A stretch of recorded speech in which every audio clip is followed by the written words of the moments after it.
2025년 벌써 새해가 밝았습니다. 여러분 삶에 하나님 주신 복이 가득 임하시기를 축복합니다. 복을 많이 받으시길 바랍니다. 네. 오늘 복 받으라고 하니까 목소리가 커지네요. 감사합니다. 많은 사람들이요 복 받고 싶어합니다. 많이는 복 받고 싶어합니다. 뭔가 내 인생에 좋은 일, 새로운 일들이 일어나기를 원하는 게 사실입니다. 그런데 정말 아쉬운 것은요, 그 복을 주시는 하나님과의 관계가 좋지 않는 사람들이 많다는 거예요. 복은 받고는 싶어요. 내 인생에 뭔가 좋은 일이 일어나기를 원해요. 근데 그 복 주시는 분이 하나님인데 하나님과의 관계는 별로 안 좋아요. 모순이죠. 모순이에요. 여러분 복은 누가 주십니까? 하나님이 주시죠? 하나님과 관계가 좋아야 한다는 거예요. 하나님과의 관계가 없어요. 하나님과의 교제가 없어요. 그러면 어떻게 될까요? 복은 내 것이 되지 못한다는 것입니다. 하나님과의 관계가 더 2025년도 깊어지시기를 주님의 이름으로 축복합니다.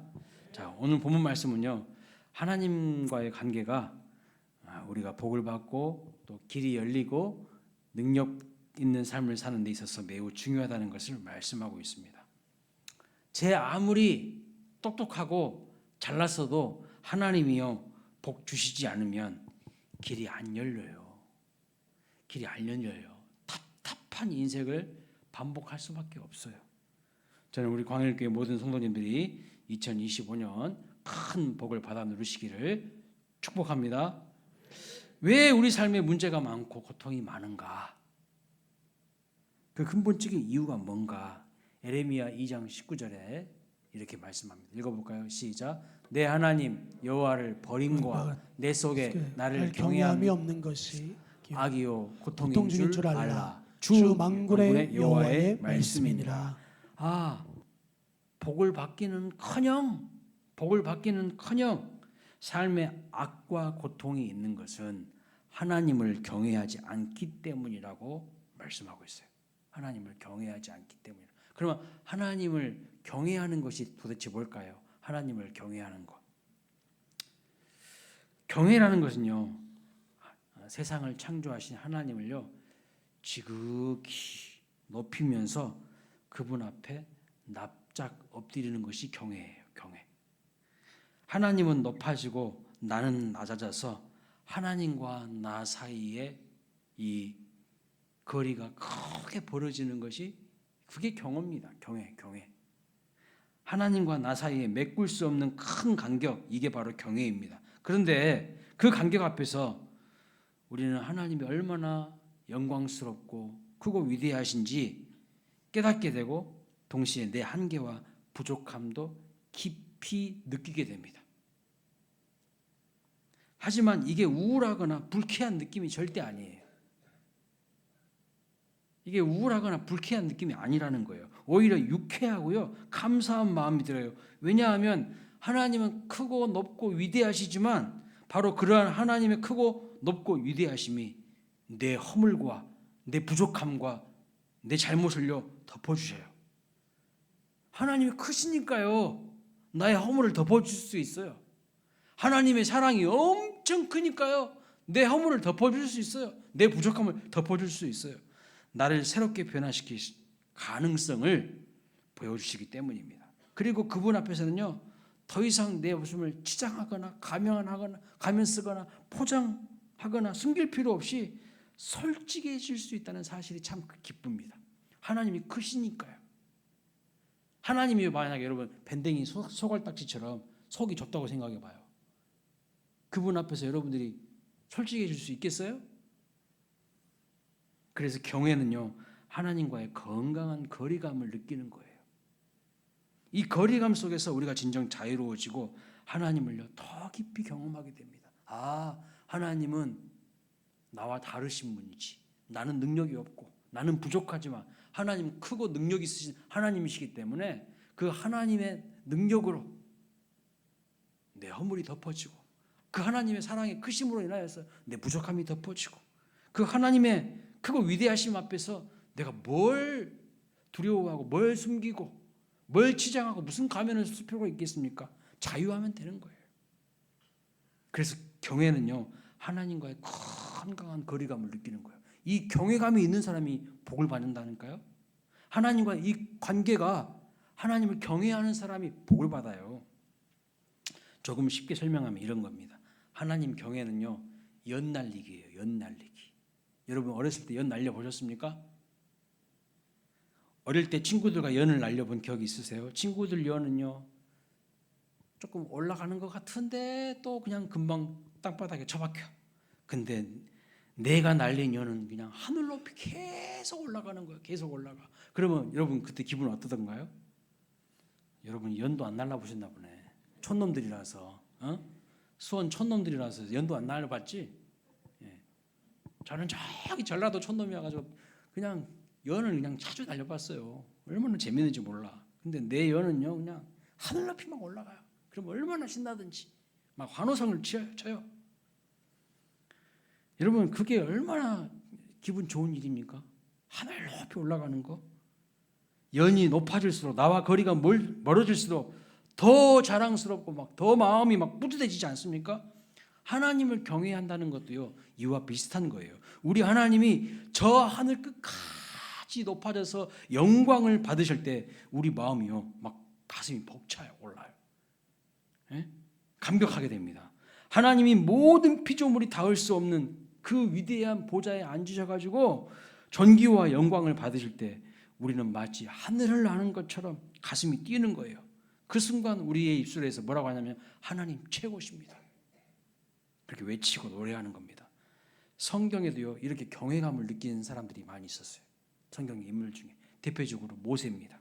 모세가 불꽃 가시 떨기 나무 아래에서 하나님을 만나서요 신발을 벗습니다. 하나님이 네가 선 곳은 거룩한 곳이니 네 발에 신을 벗으라고 하십니다. 그때 모세의 기분 어땠을까요? 불쾌했을까요? 오늘 재수 더럽게 없네 그랬을까요? 절대 그렇지 않았습니다. 오히려 그 순간 모세는요 하나님을 만난 기대감에 막 가슴이 뛰었어요. 그러면서 다음엔 내 인생에 무슨 일이 일어날까? 설렘으로 가득했어요. 이것이 바로 하나님을 경외하는 감정이에요. 하나님과의 건강한 거리감 속에서 그분의 위대하심을 느끼며 내가 얼마나 부족한 존재인지를요 깨닫게 되는 거예요.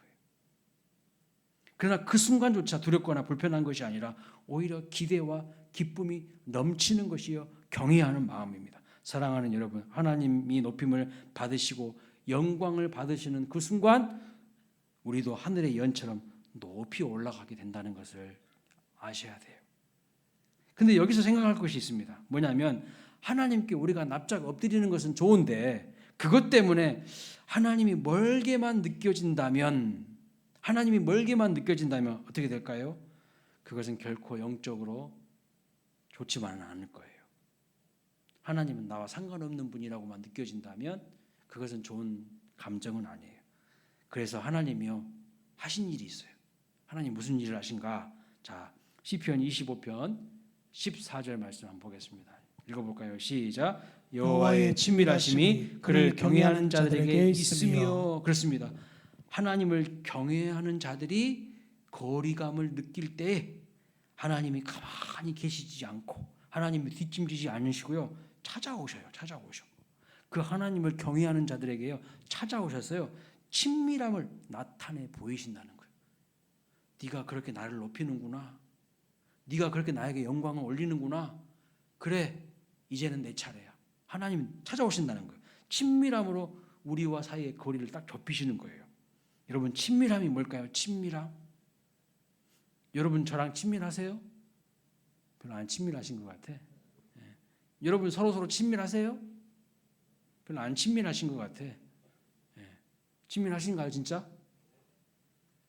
영어로 친밀함이요 인티머시예요. 인투미시. 내 속을 보여줄 테니 자 들여다봐라 이 말이에요. 이게 친밀함이에요. 여러분 제 속을 아세요? 모르죠? 하나님의 마음을 보는 것이 친밀함이에요. 하나님의 마음을 보는 것. 그래서 하나님을 높이는 자들에게, 하나님을 경외하는 자들에게 주시는 복이 뭔가? 하나님의 마음을, 하나님의 진심과 본심을요 알게 돼요. 그러니까요, 하나님의 진심과 본심을 알게 되면 내 인생에 어떤 변화가 나타날까요? 흔들리지 않아요. 조금 힘들고 어렵다고 서운하네, 섭섭하네 막 입이 이렇게 나와 있지 않아요. 예? 하나님 진심을 아니까, 하나님 본심을 아니까, 하나님 어떤 분인지 아니까 흔들리지 않게 된다는 거예요. 섭섭한 마음이 아니에요. 안정감이 있어요. 깊은 안정감. 의심이나 불신이 사라져버립니다. 실제로 하나님은요, 구약시대에 선지자들에게 하나님의 마음을 딱 보여주셨어요. 그래서 구약성경 선지서가 쓰인 거 아니겠습니까? 그래서 선지서는요, 친밀함의 열매예요. 내 마음이 이렇다는 것을 선지자들에게 그대로 하나님이 드러내서 계시해 주셨어요. 보여주셨어요. 하나님의 마음속 희노애락 그 모든 감정을요, 하나님이 숨김없이 딱 보여주셨어요. 뭘 좋아하고 하나님이 뭘 싫어하는지, 어떤 상황에서 하나님이 마음 아파하시는지 그대로 다 드러내 보여주셨어요.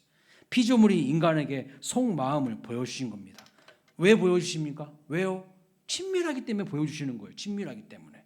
아브라함도 하나님과 친밀한 사이였습니다. 그래서 하나님이요, 아브라함에게 명령하셨어요. 본토 친척 아비의 집을 떠나라고.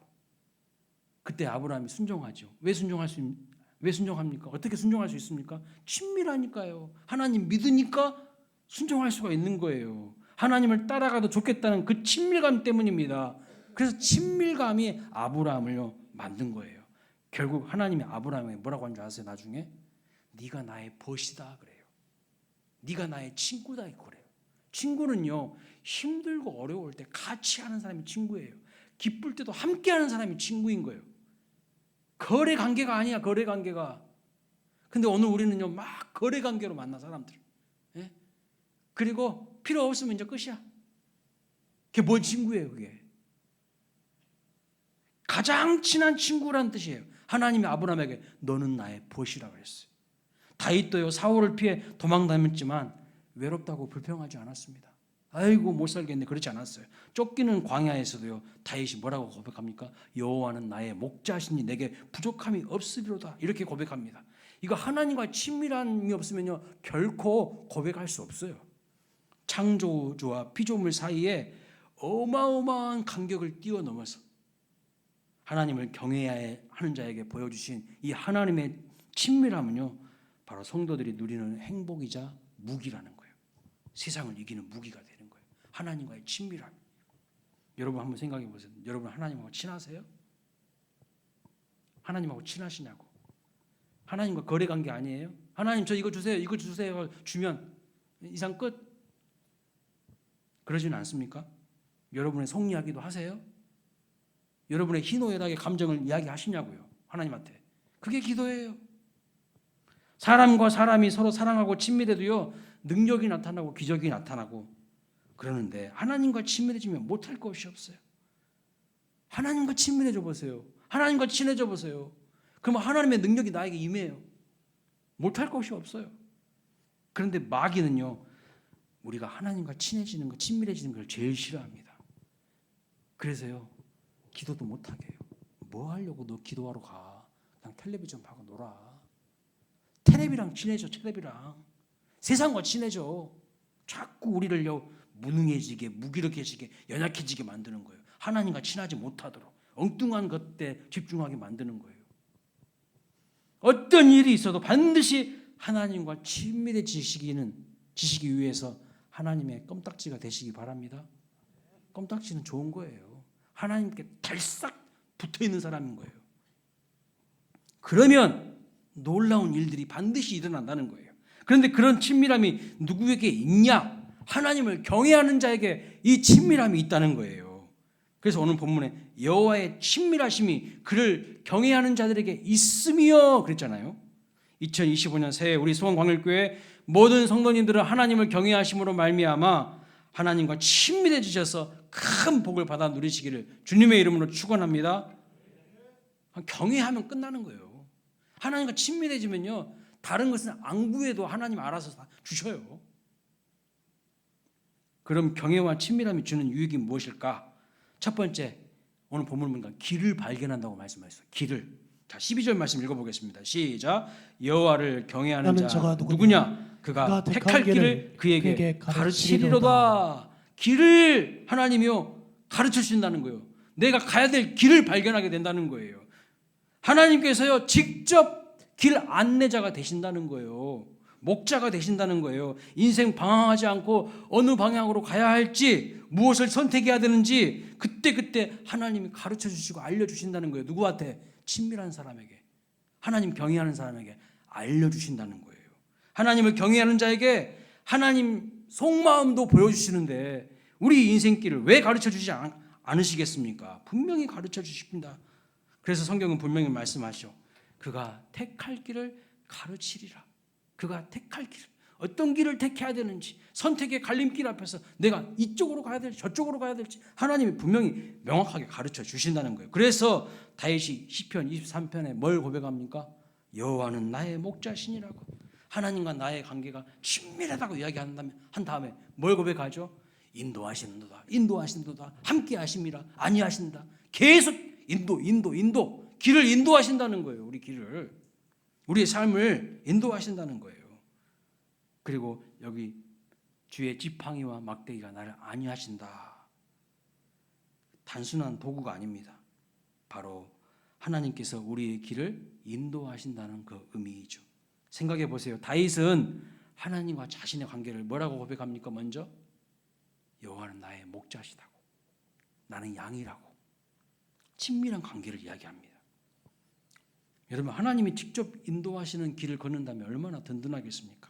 그러니 사망의 음침한 골짜기를 다닐지라도요 다윗처럼 두려움이 없이 큰 소리로 외칠 수 있는 겁니다. 모세도 마찬가지입니다. 하나님이 홍해를 갈라버리시고요 그 홍해 밑에 길을 내셔버려요. 누가 그 홍해 밑에 길이 있다는 것을 알아요? 단 한 사람도 몰라요. 하나님만 아시는 길이에요. 그래서 우리는 이런 결론을 내릴 수 있습니다. 하나님을 경외함으로 하나님과 동행하면 행복한 여행이고요, 하나님 없이 홀로 가면 방황이고 외로움이고 허무함만 남습니다. 꼭 기억하세요. 하나님과 동행하면요 행복한 여행이에요. 혼자 가면 그건 방황이에요. 방황. 그건 외로움이고 허무함만 남아. 하나님과 함께 가면 여행이고 홀로 가면 방황입니다. 하나님을 경외하세요. 인생의 경험, 사회적인 어떤 상식과 통념을 다 내려놓고 하나님을 경외하며 친밀해지시기 바랍니다. 그러면 길이 보여요. 모세에게 길을 보여주시잖아요. 바다를 가르시고 그 밑에 길을 하나님이 보여주시잖아요. 모세에게 그렇게 하셨다면 여러분에게 어떻게 하실까요? 큰 상도 평지가 되게 만드셨어요. 시온의 대로로 여러분을 인도하실 줄로 믿습니다. 이렇게 하나님을 경외하는 친밀한 인생은요 정처 없이 방황하는 인생이 아니라 행복한 여행이에요. 그 인생이. 두 번째 주시는 복은 뭐냐? 13절 말씀 보세요. 같이 읽어보겠습니다. 시작. 그의 영혼은 평안히 살고 그의 자손은 땅을 상속하리로다. 두 번째 주시는 복이 뭐냐면 땅 주신대요. 와, 대박이네. 우리 광일교회 성도님들 땅 부자 되시기를 축복합니다. 땅 좀 많았으면 좋겠어요. 우리 교회 주차장도 좁아가지고, 엄청 넓은 주차장 있는 교회로 우리 교회가 부흥하길 바라는데, 하나님을 경외함으로 친밀한 자가 누리는 복이요 땅을 상속하는 것이라고 말하고 있어요. 땅을 상속하리로다 이랬잖아요. 여러분, 자손에게 땅을 물려주려면요 먼저 내가 땅을 소유해야 돼요. 그렇죠? 그래서 하나님을 경외하고 하나님과 친밀한 자는요 당대의 땅을 소유하게 될 뿐만 아니라 후손들에게 땅을 물려주게 된다는 거예요. 하나님께서 이 복을 주시려고 아브라함에게 뭐라고 말씀하셨죠? 아브라함에게 내가 너에게 지시할 땅으로 가라 그랬어요. 땅 이야기 하신 거예요. 너한테 주겠다고. 친밀하니까요. 하나님을 신뢰하고 믿으니까요. 하나님을 경외하는 자들은요 하나님을 갈망하며 하나님을 높이고 하나님과 친밀함으로 땅을 지배하고 소유하게 됩니다. 지경이 넓어지게 돼요. 야베스가 받은 복이 뭐예요? 주여 나로 지역을 넓히시고 내 지경이 넓어지는 거예요. 여러분 지구상에 땅 한 평 없어서 혹시 열받지 않고 있습니까? 왜 나는 흙수저로 태어나서 지지리도 이렇게 못 사나 원망하고 불평하지는 않습니까? 그렇게 열받고 원망하고 불평할 시간에 예수님을 한번 제대로 믿어보세요. 원망하고 불평할 시간에 하나님 한번 제대로 경외하고 높여보세요. 하나님 땅 주신다니까요. 신세 타령이 나지 말고 하나님 경외와 친밀함에 한번 집중해 보시기 바랍니다. 어떤 복이 임하는가? 땅을 소유하고 상속하는 복을 주신다고 분명히 약속하고 있어요. 야베스에게도 하나님은 이 복을 주셨어요. 자, 그러면 지금까지 경외와 친밀함이 길을 열어주시고 길을 보여주시고 땅을 주신다고 말씀하고 있습니다. 그렇다면 우리는 어떻게 반응해야 될까요? 어떻게 반응하라고 말씀하고 있습니까? 이 경외와 친밀은요 시선의 문제라고 말씀하고 있어요. 시선. 내 눈을 어디에 집중해야 되나 이 문제라고 말씀하고 있어요. 자, 15절 말씀 읽어보겠습니다.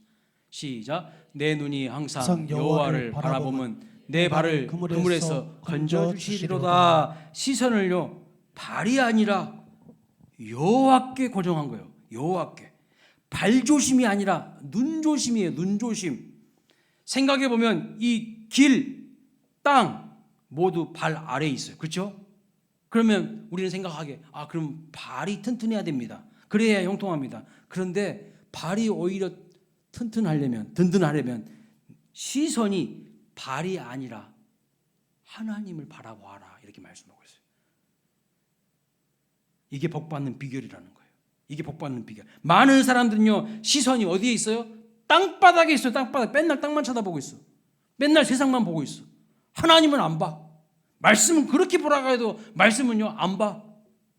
듣지도 않고. 무슨 복을 받아요 그런 사람들이.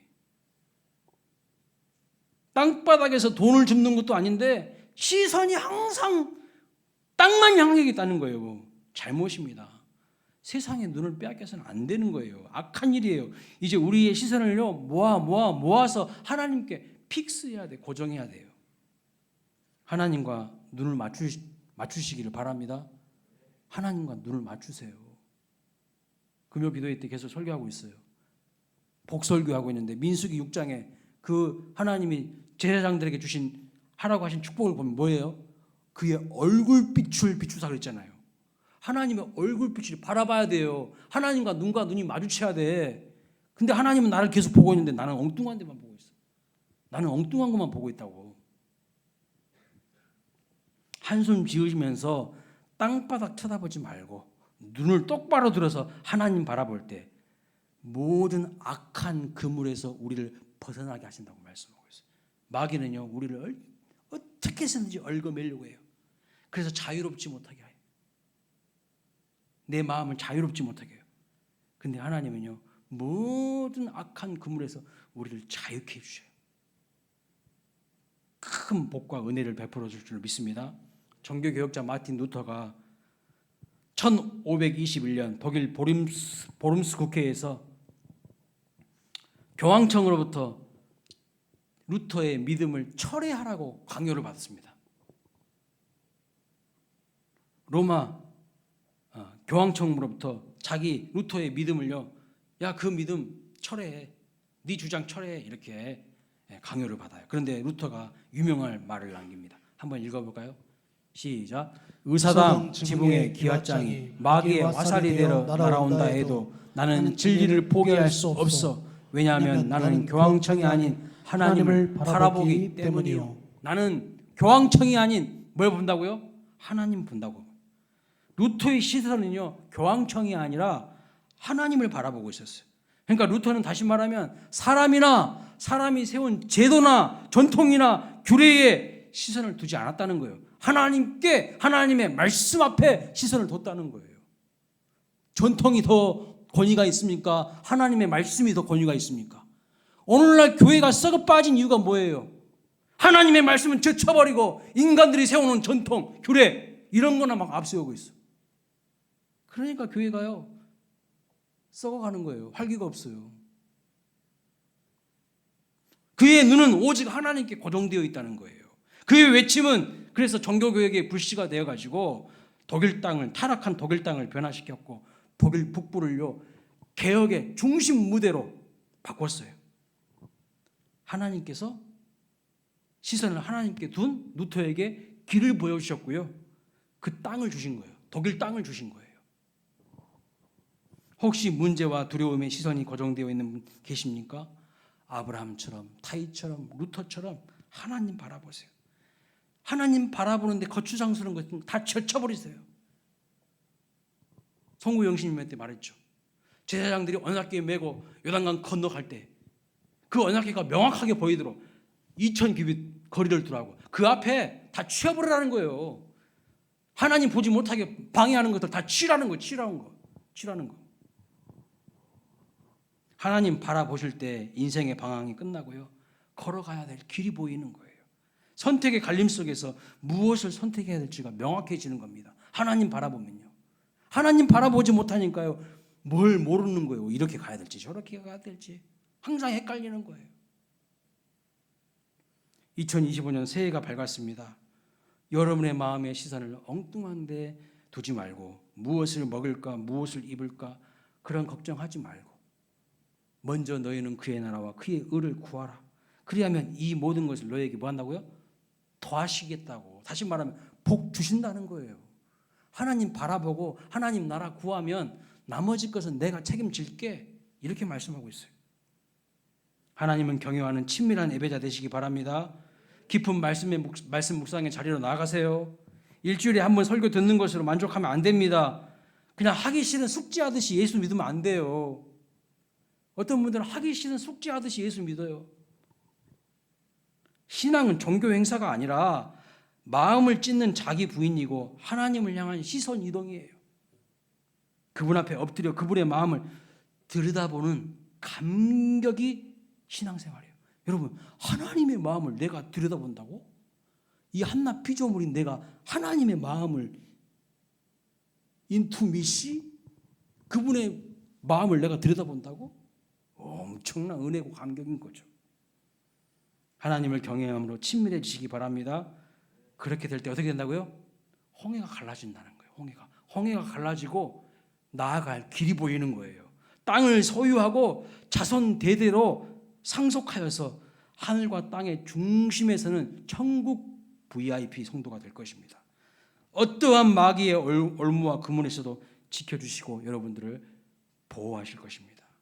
2025년 경애와 친밀함의 이 두 쌍두마차를 타고 축복의 문을 열어가시는 저와 여러분 되시기를 주님의 이름으로 축원합니다. 아멘.